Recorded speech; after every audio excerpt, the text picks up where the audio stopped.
reste la plus populaire de toutes les informations, la rentabilité. D'abord, la rentabilité économique qui mesure la performance de l'activité d'exploitation. On l'obtient en comparant l'EBE ou le résultat d'exploitation aux capitaux investis. C'est important pour les actionnaires et le chef d'entreprise qui peuvent comparer la performance de l'activité de l'entreprise par rapport au secteur, si bien sûr ils ont des données exploitables sur le secteur.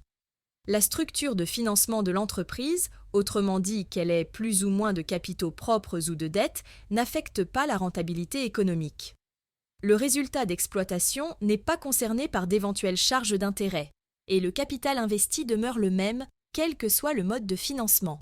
Enfin, la rentabilité financière, celle qui mesure la performance des capitaux propres. Pour cela, on comparera simplement le résultat net aux dits capitaux propres. Pour garder notre exemple du commerce, si on prend les entreprises marchandes du commerce non agricole et financier, on a un rendement financier d'un peu plus de 11%.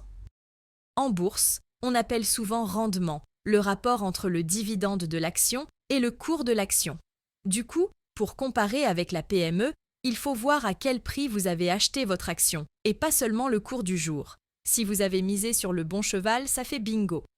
Si l'on en croit BFM, le CAC 40 a battu tous ses records historiques en 2023. Le rendement annuel moyen, dividende inclus, du CAC au cours des 5 dernières années, de 2019 à 2023 donc, s'élève à 11,18%. Pour peu que le cours de l'action ait grimpé avec les années, même en appliquant la flat tax de 30%, ça reste la guinguette par rapport aux actions en PME. Surtout, et c'est là la différence essentielle, les actions du CAC sont faciles à revendre, tandis que celles achetées dans une PME sont quasi invendables. Qui va vous les racheter à part l'entreprise elle-même? C'est donc elle qui en définira la valeur. Alors que sur le marché financier, même si des piranhas grignotent des commissions, il faut quelques secondes pour vendre des actions. Accor, Air Liquide, Bouygues, Carrefour, BNP, Essilor, L'Oréal, etc. Évidemment, on n'est pas à l'abri d'une déculottée, si on est obligé de vendre rapidement.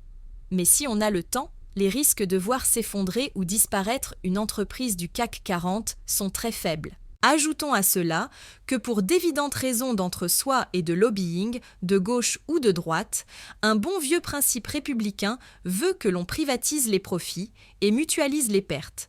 Peu importe ce qu'elles font, même si elles détruisent de l'emploi à tout va, comme la devise de la ville de Paris, les grosses boîtes fluctua nec mergitur, battues par les flots, mais ne sombrent pas, et cela, quoi qu'elles fassent. Selon l'INSEE, les grandes entreprises ont détruit 246 300 emplois en France en une décennie.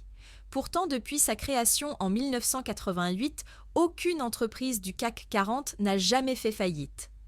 L'indice CAC 40 a de son côté progressé en moyenne de 5,7% par an depuis sa création.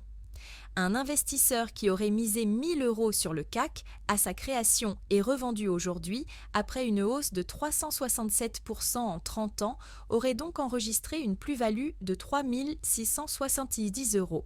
En intégrant les dividendes réinvestis, comme le fait le CAC 40 Gross Return, la hausse atteint même 1868%. Le gain total s'élèverait à près de 19 000 €. Tandis que du côté de la TPE et de la PME, le risque de tout perdre est bien réel. Selon la Banque de France, on a entre 50 et 60 000 défaillances d'entreprises par an. Souvent en cause un manque de trésorerie, un BFR trop important et difficile à financer au moindre incident commercial. Si on ramenait cela sur la période de 30 ans, pour un ordre de grandeur, car la démographie des entreprises a bien changé, cela nous ferait entre 1,5 et 1,8 million de faillites. Les risques sont donc incomparables avec la bourse, et ceci explique que Tati Rachel et Tonton Raymond soient les actionnaires privilégiés de votre boîte quand vous démarrez. Ceci explique aussi que vous soyez dépendant toute la vie de votre banquier. C'est Wall Street en Ardèche.